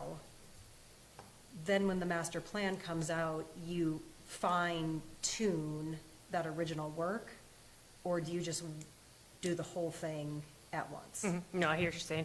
Let me see if I can help you answer this. So when we went and met with all 3 of these, they gave us the presentation. One of the things that we asked them was, what do we do with our old code? Do we need to spend some time and money, basically, updating the old code to fix these 10 things that turn into 20, that turn into 50? Or do we just bag it and go forward with the new? And keep in mind, this is all these people do, right? Yep. So, and they've done it hundreds of times, and we came to the conclusion that the best thing to do is just bag it and start over and give us the best possible code that we can. And at the same time, they're going to be implementing all the things from the master plan that we're recommending, say, overlays and setbacks in business districts, and these things that will come out of the master plan. They're going to be focusing on that and doing that. But yes, we could spend a bunch of time and effort to try to kind of fix it. But honestly, in one of the consultants, and I won't tell you which one yet, but they came to the presentation interview that we had with them with like how many pages of, Like 15. they went over, Crazy. I don't know if they chat GPT or what, but they put it in there and they came with recommendations. We looked at it real quick and said, you need to do this, this, and this. We were like, yeah. So, I mean, they could see it, that it needs to be done. Okay, did that answer? Yeah, that Okay. answered it. So if you're going to do a revamp all at once, again, going back to a couple bits of public feedback, and there was a written, public comment about, I see the value of these working in tandem, but how far along can the development code revamp really get until town council has approved the final master plan? It seems there needs Right. to be a little bit of a lag. So, I mean, I think there's like core pieces of this that is going to be universal, right? There's going to be planned use developments, there's going to be subdivisions, there's going to be residential, all of this stuff. There's just going to be a core piece of it that the nuts and bolts of it are universal throughout a code regardless of how it's actually implemented. It's the master plan that has like sort of the puppet master of this one's going to go here and this is going to go here and this is how it's applied, right? So there's definitely things they can start working on now without a final version of the LU or sorry, the master plan. And not only that, I mean, I think we all agree we're getting very close to an initial draft of a master plan, which sure, there's going to be changes, but I don't think there's anything like groundbreaking that's going to change from that version to another one. So it gives them a guidance to start on. My concern with doing it piecemeal, you 100% could, you could do the 1-prong, 2-prong, 3-prong. I feel like you're just wasting money and redoing work. Okay. That makes sense to me. That makes sense. So drilling into a couple of these bids, KKC said, and I'm moving into language I don't understand, so, that they use Encode Plus as their digital platform. They also had some notes in there that there's like a $500 a year kind of ongoing accessibility fee. OPS said we could pick our platform and then we're responsible for the maintenance of that platform moving forward. So kind of two parts. Can you talk a little bit about like, do you want the freedom to pick your platform you're going to use? And along with that, what's the ongoing cost that we would have to also budget? Yeah. I mean, I think the ongoing cost for any platform is going to be pretty similar. Okay. Having worked in a couple of them, from what I can see, Encode Plus is as good as the next, if that makes sense. I mean, I know that Municode, we use Municode through, what's the parent company of that? Yeah, Civic Plus. Yeah, and Civic that's Plus. who's doing our Yeah, and codification. so, I mean, they have capabilities of doing similar things, and you pay a monthly fee for that as well, or an annual fee, however that works. So they're all similar, if that makes sense. I will It just tell you- happens to be that KKC is very inept in that, or not inept, but like very versed in that platform, and that's what they use. So KKC will actually write the code in Encode. So other platforms, they would make a big PDF or whatever, and then they'd have to go through and like break it down and other consultants, digitize- and then we have to move it to whoever is doing our digitized version, and there may be some work involved in making that work for their digitized version, if that makes sense. That may So that be takes like that some piece out. upfront fee that we've got to like implement it into theirs, whereas KKC will literally write it in Encode and easily. It's almost like codifying it during the process, and I know the land use development code wasn't brought into the codification process when all the other ordinances was, because it's a costly thing for them to do, so, if we can avoid that cost, I feel like it makes sense to do. Sure, no, and that makes sense, and I'm speaking way outside anything I understand. I'm kind of asking more philosophically, are we picking a platform that, one, you like to be able to use, but two, that we have full access? If we do update whatever thing, it's on us to make those changes. We can easily implement it into that code, or are we always at the mercy of this other entity to do that for us? Yeah, and that's the beauty of this one, is we can do that, and they also offer services to where they make sure they check them to say, are we actually being within our legal bounds of doing whatnot. I mean, I think it's always going to have to be reviewed by the town attorney to make sure that we're within that. But they offer that extra layer that I don't believe that Municode or one of maybe these other platforms do, so. More questions? And then we'll get on to Ms. Scafidi. No, a lot of my questions got worked out as people were talking. Yeah, I guess my next question is just how do we pay for it? Is this a discussion we sort of have here and now? Is this something that gets worked into our budget discussions that are coming up in 2 weeks? We'll talk about it now. Perfect. Okay. I was going to say, I know Monica has worked on some of this a little bit, so I'm going to let her take that away. Ms. Scafidi, do you have anything to add or questions? Yeah, I don't really have questions. I mean, I'm always just giving you guys my comments. I've never seen a town more addicted to consulting. I feel like we're hitting a 500,000 mark, and maybe I'm not correct on that, so I want to do the math. Maybe it's more like 350 to 4. I find 175,000 a major expenditure for us, especially with the fact that we've got more invoices for the pretreatment plant. We've got a mega well that I think, Kevin spoke to. I feel like the job of a town is water, sewer, and roads. And I think we're not failing, but we have a very low grade on 2 of those. And so I think what I'm a little concerned with is, one, the price. Since we gave back 100,000 on the master plan, that's 100,000 we didn't have on our budget, so that's back on. And then to add 175,000 makes me very nervous. And I think the biggest hurdle about consulting, it gives us recommendations, but it doesn't give us results. So then you need funding and staff capacity on top of it to implement the code changes. So I think the investment risk scares me, that it's kind of like a master plan that sits for 20 years. We're spending money that may not be implemented. And I think lastly is, we just owe it to the public to clearly state what will not be funded as a result of this decision of spending 175 on a consultant. I do believe, yes, our land use probably needs help, but I think we have a lot of other things to pay off before we jump into this pool. So, thank you. Okay. I don't understand the implementing question, because that's exactly what this is. They're going to rewrite the land use development code, and we actually implement it with the standard process where it goes to 3 meetings. But literally, they're going to give us a document that says, here, implement it, and then it's implemented. So I don't. I just don't think, I think that's always what we say, but at the end of the day, it doesn't seem like to move into action.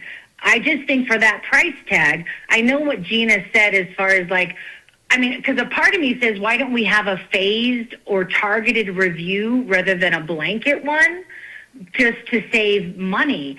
Because it's almost like, 175,000, I'd love to know what we have in change orders on the pre-treatment plant that we're still paying off. So that's where the two are hard for me to correlate budget-wise. I understand what you're saying, but that's a totally different budget. That's out of the sewer plant budget. This would come out of the general fund. So they're not conflicting. They're totally different budgets. So that would be my pushback on that. So to me, funding, we need to figure out, here we are in the lightest snow year that on record. How does that affect our budget? We're not doing snow removal at all, basically. We've plowed like 4 times. So maybe, Monica, you could speak to the budget. Sorry, Mr. Mayor. Yeah. I just have one more question Go for for it. Gina that I didn't get asked. Yep. So on your recommendation page, you say, while the evaluation scores were close, how did you guys evaluate? So they should have been attached. There was like the evaluation criteria sheet, and it was like a weighted criteria. I don't know if Sarah attaches. I thought she did. I have not They're not attached, but seen yeah. that, no. So, and this is in fact something Sarah and I have been tasked to work on aside from this, is just like evaluation criteria for RFPs and making sure it's consistent. So I did have some evaluation sheets, and I evaluated them based on those criteria. So yeah, I can definitely provide those to you guys. I thought for some reason they were on there, but they weren't. So Just give us the summary. Which one scored the highest? the highest score was, I believe, KKC, then That's your Clarion, recommendation. which was mine, and then it might have been reversed, but we were talking within points of each other, and yeah, that was my recommendation. But Does that answer your question? Kind of. I just need to, I guess. yeah, no, I wish they were attached, and you could have seen the criteria, the Yeah, evaluation just, criteria. You're but- basing off a number score 1 to 5, or?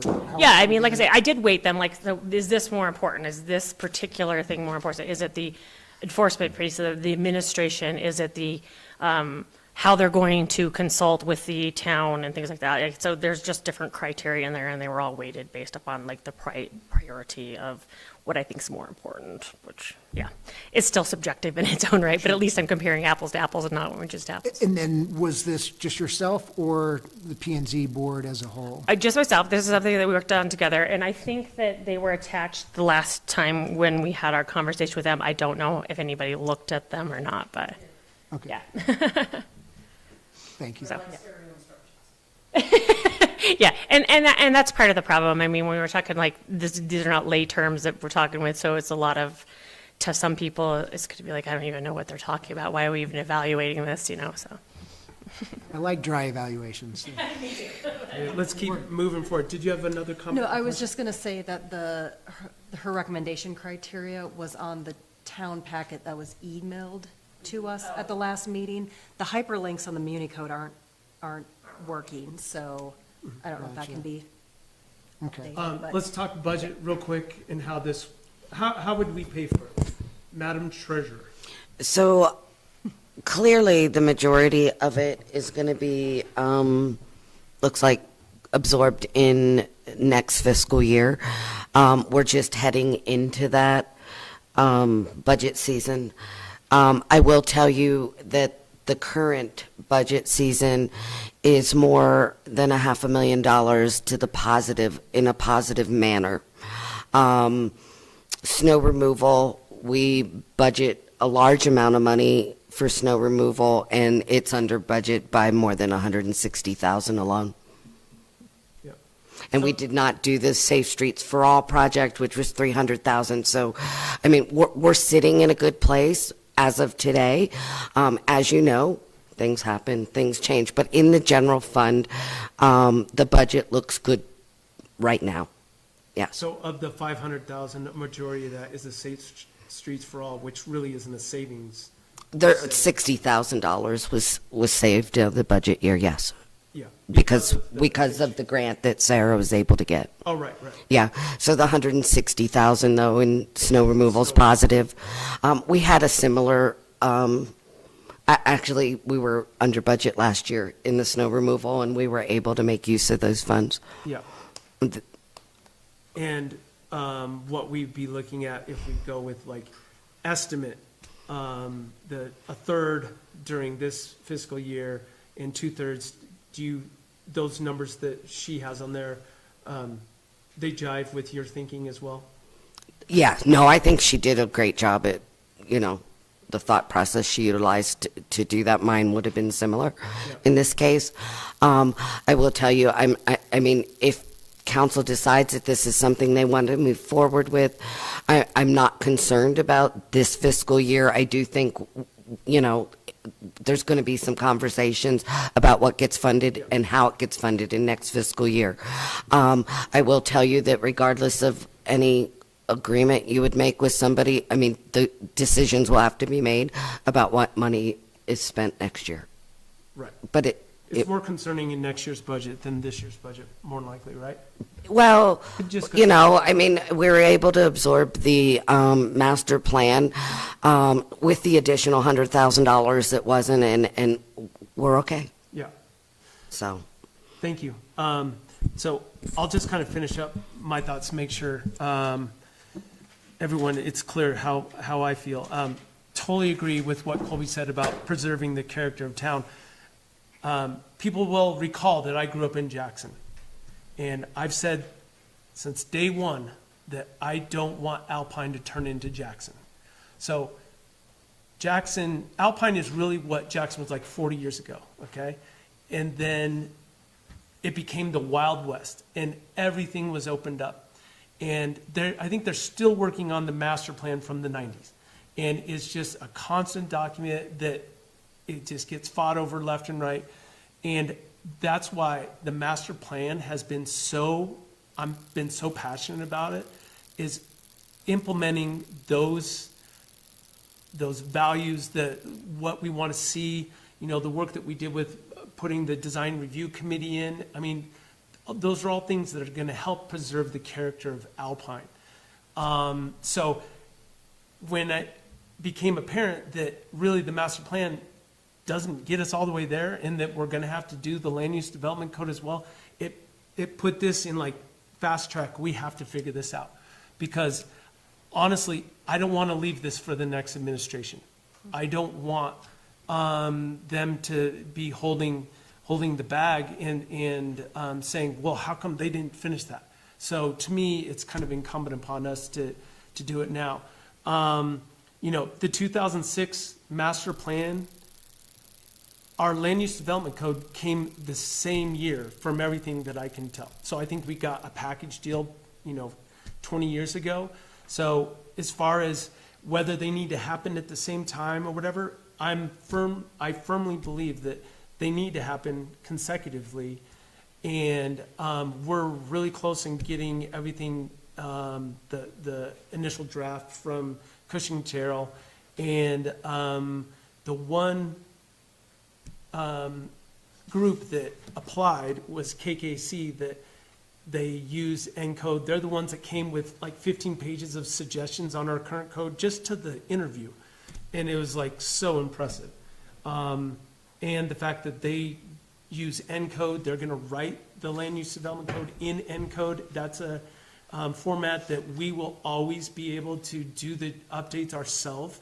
ENCODE, Colby kind of mentioned it, but it's really impressive because they have not only descriptions of what it is, but they show a drawing of like setbacks or whatever. So someone that's going to look at our code and figure out what can I build here in the area that I'm zoned, they can click on pictures that shows exactly. So it takes a lot of the questions out and a lot of the heavy lift for Gina and the rest of the staff to answer these questions. If it refers to something else, you just click on it. Yeah, so what we had previously was on our website 6 independent PDF documents that people would have to go find something in that. Oh, it's not in there. Go and look at. So now we have it in one document. Thank goodness. That took a lift to get that. But now going forward, I mean, it's going to make it so easy to be able to have the digital code with all the hyperlinks and everything. So I'm super optimistic. As far as paying for it, I have reached out to Colby amongst other developers. That was a great point as far as business owners around here that, should be footing, or at least putting in some money as well. But my hope is that, we can find enough funding to like pay for half of it. That's what my hope. Maybe we'll get way more than that. I have no idea. But I've talked to 3 or 4 developers, and they've all been super positive, and they would be willing to pay. Now, I mean, Colby threw out $10,000. I don't know if that's what you're pledging, but at some point we will. Yes, we're gonna. Trust me. I have not yet begun to call you to ask for money, but when that happens, everyone's going to get the same pressure. But that's where I think the timing is right. The sooner we get going on this, the sooner the consultant can get going, the sooner we can get it implemented. And I would hate to run up against like the last 3 meetings of the year to do it. So the sooner we get it going, the better. They claim that it might take about 8 months to do it. 8 to 12. Right. So, but I'm thinking realistically 12, but hopefully. I pushed them. It has to be done by the end of the year, and all 3 said it absolutely would be done by the end of the year. So really, we're talking, maybe 10 months at the most, and then that actually included implementing it. So that's why I wanted to bring it forward. That's why it's on the agenda to discuss. And my recommendation would be to hire KKC and essentially make the adjustment in the general fund budget for this fiscal year to pay for it. Any money that we bring in can offset that number, and basically we get them going as soon as possible. So that's my recommendation as well. And with that being said, if there was a motion to be entered, now that I think is the time to do it. If there's not, that's fine, but I just thought I would bring it forward and we could discuss it, so. Mr. Mayor, thank Yes. you. I appreciate the opportunity to discuss this like this. When I saw this as an action item, I kind of lost it a little bit because I was thinking, I'm not ready to make a decision with no information. So I appreciate the upfront discussion. Just speaking for myself, and I don't disagree with anything you just said, this was too much information for me to make a thoughtful decision tonight. Mhm.